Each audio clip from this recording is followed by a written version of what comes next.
President Trump is fresh off his speech to the UN General Assembly. His message to the world: I was right about everything. His day started with a malfunctioning escalator, which the UN blamed on a faulty safety switch. But once he got to the stage, he spoke for more than an hour, calling climate change a green con job, and he touted his immigration crackdown as a model for the world.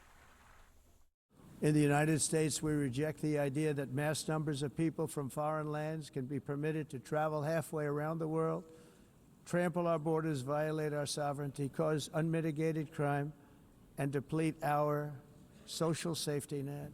It's time to end the failed experiment of open borders. You have to end it now. See, I can tell you, I'm really good at this stuff. Your countries are going to hell.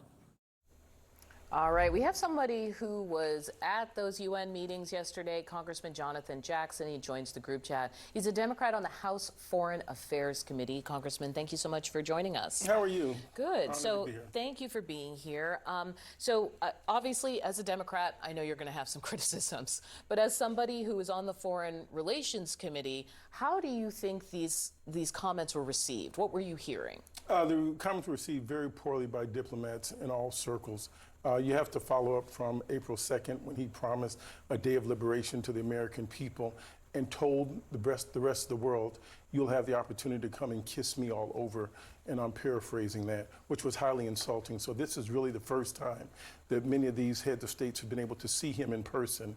And so 8 years ago, it was like laughter and slight applause. Okay, this is a joke. They laughed in his face. And I have to say, Yep. He came back and they weren't laughing this time. No, this was a moment for them, a kind of reckoning. Well, on that day also of April 2nd, coming forward, he told 95.5% of the world that you can come give me a kiss. And now we're only 18% of the world's economy. He told 82% of the world, trade amongst yourselves. He told 95.5% of the world that you all should have new relations. And now you see India, China, Russia forming alliances. You see new alliances that are being formed because of the fracture of him alienating our allies. I also want to ask you about something he said about Ukraine, because there's been somewhat of a shift there, at least for the moment. But I bring it up because Zelensky himself has come out and said, we welcome this moment. We did not want to hear about territorial land swaps. Welcome Trump to the conversation. How do you see this moment? Well, it's what everyone else knew. If there wasn't such a level of arrogance and hubris where he would isolate people, what he needs truly is some diversity within his cabinet. He needs to have some people that have other opinions, aren't just yes men and yes women around him. He needs to have farmers in there. He needs to have labor leaders. He needs to have some academicians that can help guide this policy. This is all, I call it let's make a deal presidency. It's very short-sighted. His speech was harsh rebuke of the international order of the United Nations that we helped create as a country. It's its 80th anniversary. As opposed to him having an overarching speech that unifies, that says there's a vision for the future, it's very transactional, it's very demeaning. And he went so far to question whether or not the United Nations has a place in the future. Well, does it? Is it Of course useful? There are plenty of people who look at the UN and find that it's been inefficient in many places, ineffective in many places, made things worse in some scenarios. I mean, is this a moment for them? It's absolutely even more critical today. If you think about the United States, although it's a host nation, it's in Geneva, it's in New York City, it's been underfunding the United Nations. It's not been paying its dues on time. So you can trace back to something as simple as the escalator not going up to why the United States the last ones to pay its dues.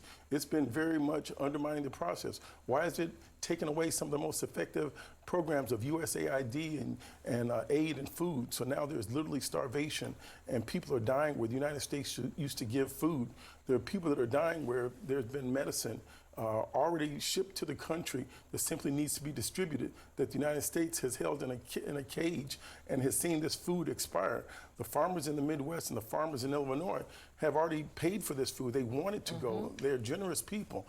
He's not reflecting even the rules, the wishes of the farmers, and he's going to bankrupt a lot of farmers. He is stopping one of our greatest exports, agriculture. Also serve on the Agriculture Committee.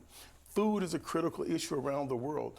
Some of those countries were here looking for food, and he simply turned his back on them. That's not the spirit of the American people. You sort of implied that there's a little bit of a shakedown element to this when you were talking about other countries. And this does bring me to this conversation about the FCC and this conversation about how Trump leans on organizations to get what he wants, right? That's the criticism from Democrats.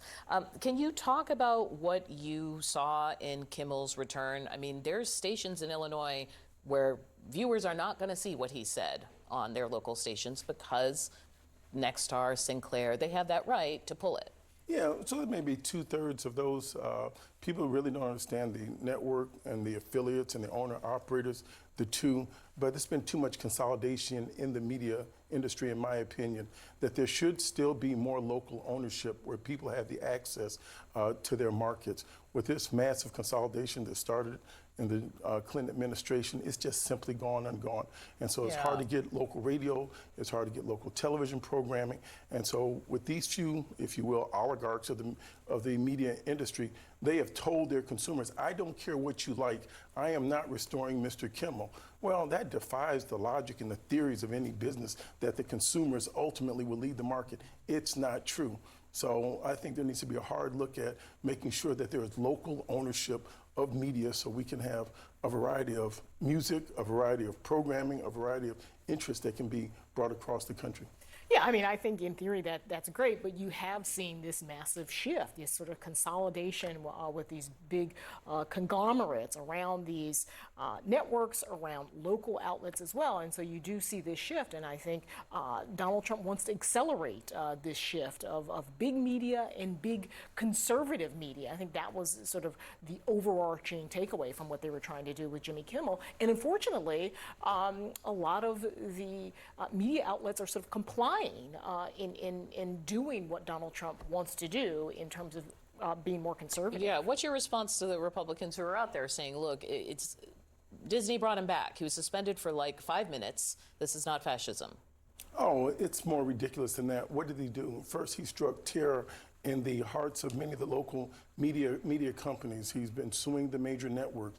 He tried to sue the Wall Street Journal last week. That was summarily thrown out. When most people have fought back, they've absolutely won. And what he's going on to do now is put fear in the law firm. So if you have a top talent, you can't get a law firm to support you because you don't want to get on Mr. Trump's bad side. You're going to find ultimately his economic policies are inept. They're not going to work. And this threat and intimidations against universities, law schools, media companies, he's making sure there's fear. And now he's attacking late night comedy. Like, I can't stay up for late night. Yeah, well, that's another And see whole you in the thing. morning. So then